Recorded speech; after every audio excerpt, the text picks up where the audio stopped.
ఈ మేము విప్పు జారీ చేసాం. కొంతమంది పార్టీ మారినటువంటి వారు ఉన్నారు. కొంతమంది నిన్న మీరు చెప్పినట్టు ఆవిడ మా పార్టీకి రాజీనామా చేసినట్టుగా మేము పత్రిక వీటిలో చూసాం తప్ప మాకైతే ఏమీ అందలేదు. మాకు ఫిజికల్గా మాకు ఏ లెటర్ కూడా రాలేదు.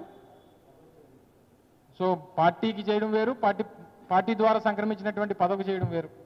సో ఏదేమైనప్పటికీ ఇందులో ఏంటంటే మాకు ఈ 74 మందిలో స్పెసిఫిక్గా కనిపించింది ఏంటంటే పిలవని పేరంటానికి వెళ్ళి ఓటేసినటువంటి ఏకైక సభ్యురాలుగా నేనైతే చూస్తాను.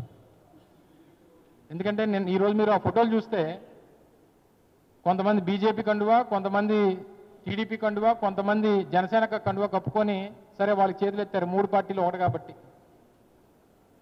మరి మా పెద్దలు మా దగ్గర పనిచేసినటువంటి మాజీ మంత్రి గారు ఏం సలహా ఇచ్చారో, ఏం సూచన చేశారో, మరి ఆయన తాలూకు రాజకీయ భవిష్యత్తు ఏంటో అనేటువంటిది పక్కన పెడితే పిలవని పేరంటానికి వెళ్ళి భోంచేసిన వాళ్ళు చూసాం కానీ ఓటేసిన వాళ్ళని కొత్తగా చూస్తున్నాం.